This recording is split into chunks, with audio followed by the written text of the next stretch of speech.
On lap 7, they're almost side by side into the braking zone. Razgatlioglu outbrakes Bautista. Jonathan Ray still leads for the moment. So what happened over Bautista was he come across a small crest, and that's what unsettled the bike. There's a bump there even with the new track surface. Here goes Razgatlioglu on Ray to recapture the race lead. Once again, it's down into the Melbourne hairpin. Last time around, Ray was able to respond. This month, race 1 of the Prosecco DOC UK round goes right down. Bautista's start was already picked off Jonathan Ray by the time they get to turn 1. Alex Lowe's sending it down the inside, eventually has to back out of it. Toprak Razgatlıoğlu, big incident there. Toprak Razgatlıoğlu trying to get alongside Prix for third, and a couple of riders mixed up in that one as Bradley Ray tumbled out in the very early stages. Ray trying to come back now at Bautista, side by side further back between Lowe's and Sykes. Tom Sykes making a decent getaway as they filter then through towards the end of sector 3, and still Bautista holding on ahead of Jonathan Ray. Tom Sykes making another lunge there at the tail of Alex Lowe's. Those two facing one another over P5. Bautista, Ray, Prix,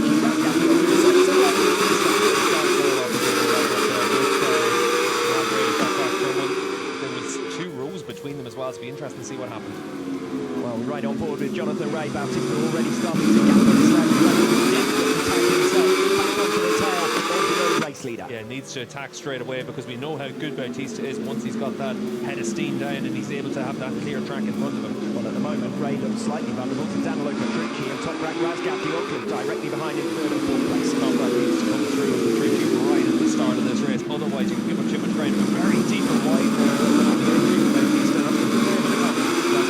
trying to set himself up for a move down the Wheatcross straight at the start of lap 2. He ran a wider entry into Goddard's, but couldn't quite hook it up to pull alongside Prix. So the status quo is maintained for the moment at least. Bautista, Ray and Prix in those podium positions. This is Michael Rinaldi, so he must have got caught up in some of the mischief early on. Here he is, running wide. Oh, well, this is a separate issue there for Rinaldi. It looks like 9th and 10th were Rinaldi and Gerloff on the grid, so you would have thought that they were involved together, but it looks like they're totally independent incidents. Yeah, I made the same assumption there. Back to the front with Bautista and Jonathan Ray coming back at him. This is a strong performance now from Ray, who's almost alongside there, absolutely nose to tail. Bautista with a little bit of lead. No opportunity through Coppice, heavy braking now in towards the Fogarty exit. We'll see if Bautista can stretch away. The longest stretch coming up.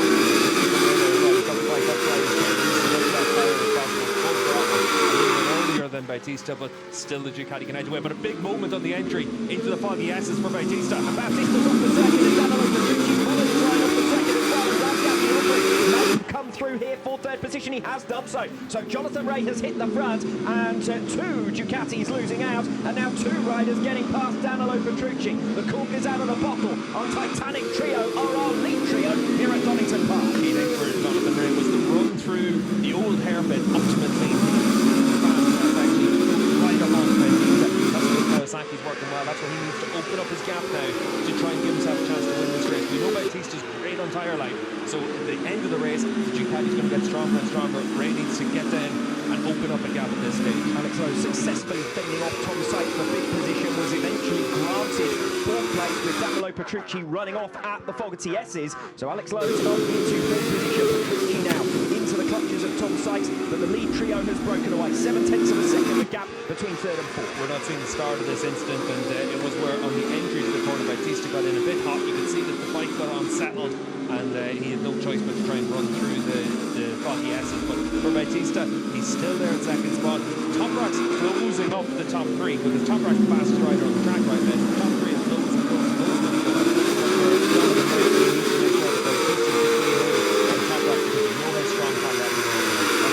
To get his head down now and try and bridge that gap. He's got it down to 6/10 of a second. It was up at 7/10. Petrucci directly behind him, and Tom Sykes now starting to fend off Andrea Locatelli as well as Axel Bassani, who's come through really nicely for 7th position now on Locatelli, as Locatelli's teammate Razgatlioglu makes the pass on Bautista through for P2. So it's now Ray, Razgatlioglu, and Bautista's gone from 1st to 3rd in just 2 laps. You can see how much time you lose with a block pass like that, but the load is right up onto the back of them as well. well. That gap had been half a second, but once you're making a move like that, you're literally doing everything you can to come through and then to hell with the consequences. That's what Toprak does, because he's got the confidence to know he can close up on Donington Park. Fastest lap of the race last time around. Razgatlioglu won't mind Bautista having a little bit of company from behind anyway. Alex Lowe's now only 3/10 of a second back. Might well play into the favour of the current race leaders, because we know Bautista feels confident about playing the long game on tyre longevity. So down into the old hairpin then. This is from this point of the track onwards. Donington Park was much stronger than Bautista. Let's see if it's the same for Lowe's. He takes a tighter line into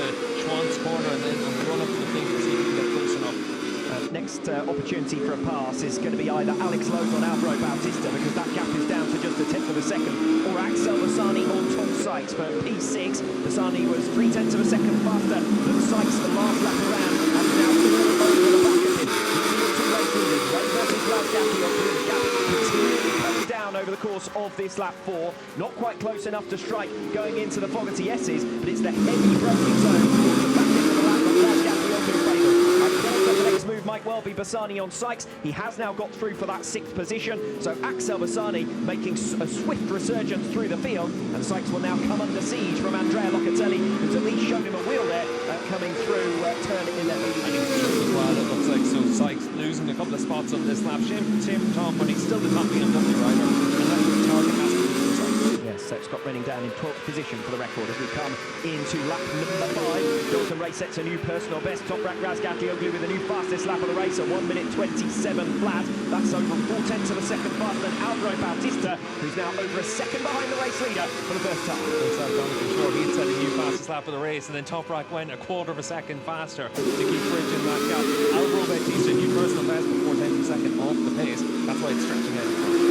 And meanwhile, we've got a Ducati on Ducati fight for 5th position. Prix versus Bassani, as Bassani's climb through the field continues. Nothing to choose between the two race leaders. Razgatlioglu all over the back of Jonathan Ray as we see the start again. Yeah, Bradley Ray's going on the number 28 machine, the white helmet at the back of the shop behind Black Mona, and Durlov is doing a contact with through the first point through the right hand side of the shop, and there. So strange one there, considering that there was 2 rows of grid between them.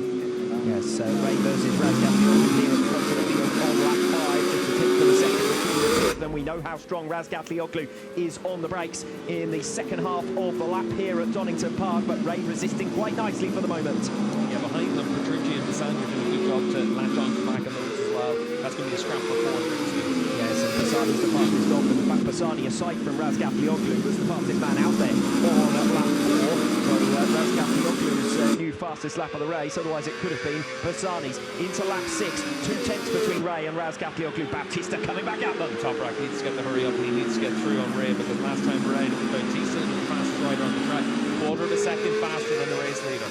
Ray with a very different line through. The red gate looks slightly wide, and Razgatlioglu now is bunched up behind him through the twisty section on this circuit, where it's most difficult to make a pass. The second half of the lap from turns 8 onwards is where Razgatlioglu should be looking to get this done. Yeah, you need to scare the rider to try and make a move on the run down through the trainer curves. The rest of the track, Toprak can make moves just on the heavy braking zones. Down into the Melbourne loop where he came through on Bautista, that's where he's going to try and attack Ray. And Ray moves to the inside as they come in towards Coppice. He is fending off Toprak Razgatlioglu. Now we'll see what Toprak can do with the slipstream. It is the longest straight on the circuit, the Dunlop straight, coming into the Fogarty S's. Razgatlioglu will move to the outside. Ray will defend the inside. Both of them braking as late as they dare, and Bautista now right with them. With 2/10 of a second faster on lap 5. He's visibly closed a few tenths on this lap. Razgatlioglu says it's now or never as they come into the Melbourne hairpin on lap 6. Toprak Razgatlioglu leads Jonathan Ray, and Bautista is closing down the pair of them. Yeah, how many times in the past have we seen Ray answer straight back to Toprak? Doesn't have the bike to do it anymore. Not this time around, although Ray does narrow the gap at the apex of Goddard's on lap 6. So Razgatlioglu is through to the front. Ray now pursuing him. Bautista again faster than the men ahead of him. Half a second faster than Jonathan Ray. Admittedly, Ray was passed to be added into the mixture through the Melbourne hairpin. But Bautista now only 4/10 of a second behind Razgatlioglu, your race leader. And at the moment, this looks like a matter of time. Yeah, for Jonathan Ray, though, very strong in the run through Hollywood down the curves, and this is down into the old hair, but not able to make a move. So Toprak been able to hold them off, but Ray has speed in that first half of the lap. And Jonathan Ray, not afraid of using it either, will make the pass boldly there on Toprak Razgatlıoğlu. And this is bad news for Toprak and possibly for the neutrals as well, because Bautista's been closing on them. A couple of tenths of a second per lap against Razgatlıoğlu, and even more than that on Jonathan Ray, who is once again your race leader. He's calling them up here, and behind is nothing but.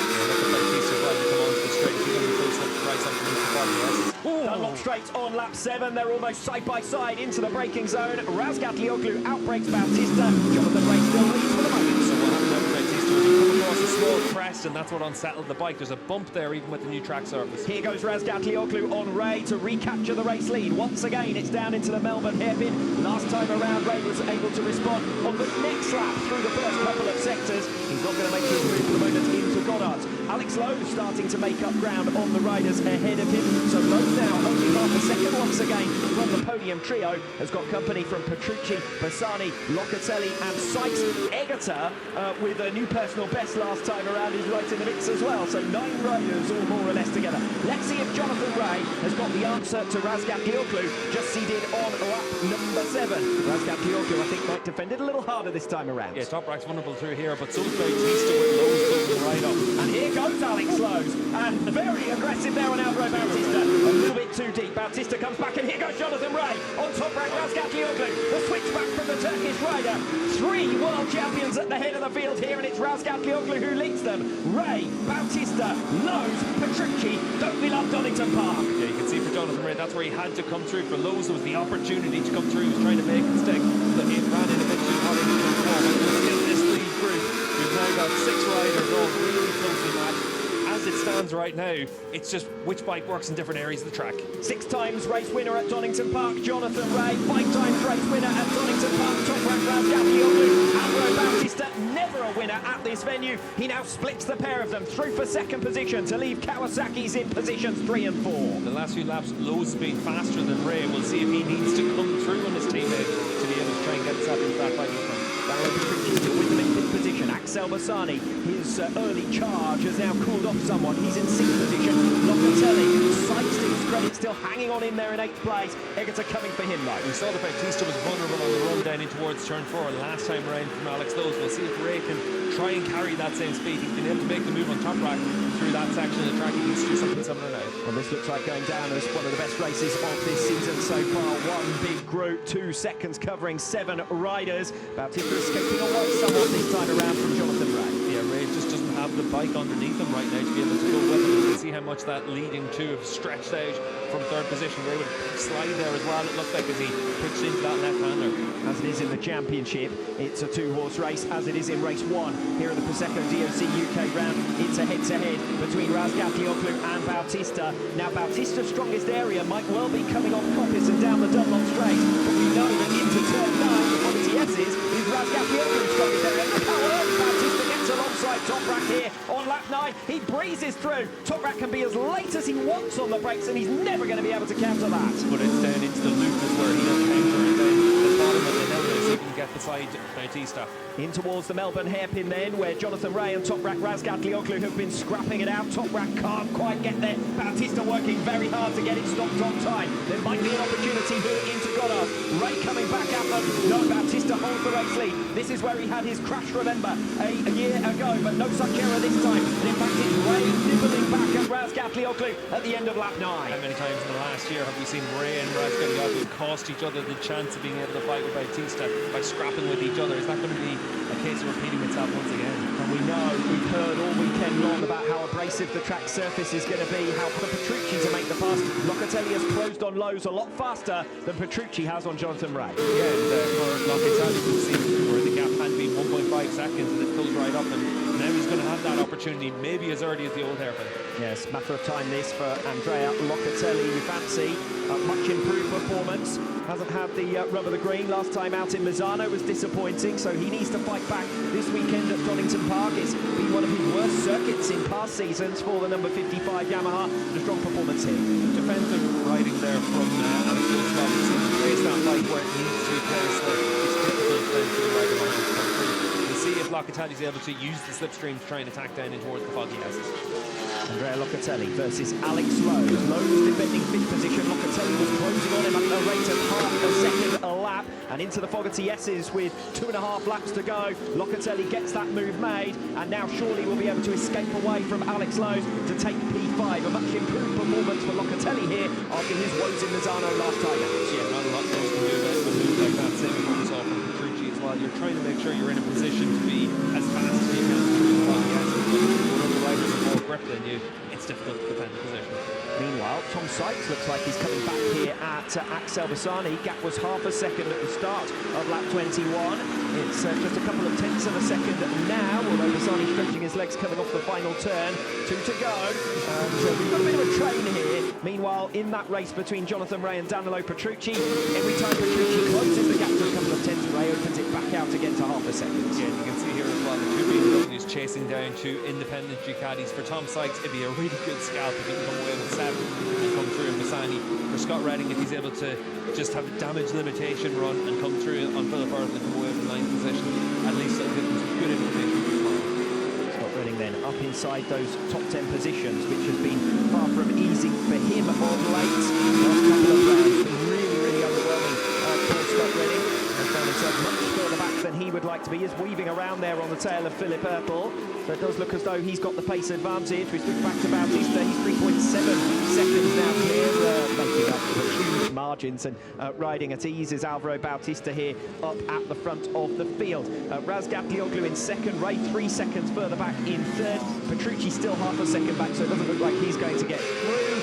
Lowe's well clear of Bassani. Sykes fighting for that 7th position against Bassani, who is defending for the moment. And Scott Redding has now got through on Philip Erpel. That is for P9. Well, the gap between Lowe's and Bassani, it's still 8 tenths of a second. The saving grace for Lowe's could be that Bassani now has to think about defending from Tom Sykes. That's Igor Lecavona, and looks gets down at the old hairpin there for the Honda rider. He had been running up in 14th spot, so Rinaldi now elevating position on factory Ducati to pick up 2 points. Race is for third and for 7th on the final lap, but Alvaro Bautista is in a race of his own, still lapping in the 1:26 on the penultimate lap. Yeah, still within 4 tenths of a second to his fastest lap of the race. That's very impressive. Alvaro, considering the big talking point of being tyre wear here, Alvaro's been able to break the lap record and maintain that pace for most of the race. Big gaps between our 3 leaders, over 4 seconds now between Bautista and Razgatlioglu, 2.5 seconds back to Jonathan Rea. And Danilo Petrucci has given up on a podium finish. He's not going to be able to get there on the tail of Rea because the gap has opened up to over a second. So Rea once again masterfully holding on. So the train riders then from Bassani, Sykes, Redding, Ertl and Domi Aguilar. It looks like Philip Ertl's got a technical issue, and it's also going to be an issue that's taken the number 77 off there as well. We saw some smoke coming out, maybe some fluid on the track. Ducati haven't won at Donington Park since 2011. Alvaro Bautista has only managed 2 podiums from 9 starts here, but in his 10th start, it is a 3rd race victory at Donington Park for Alvaro Bautista. Memories of 20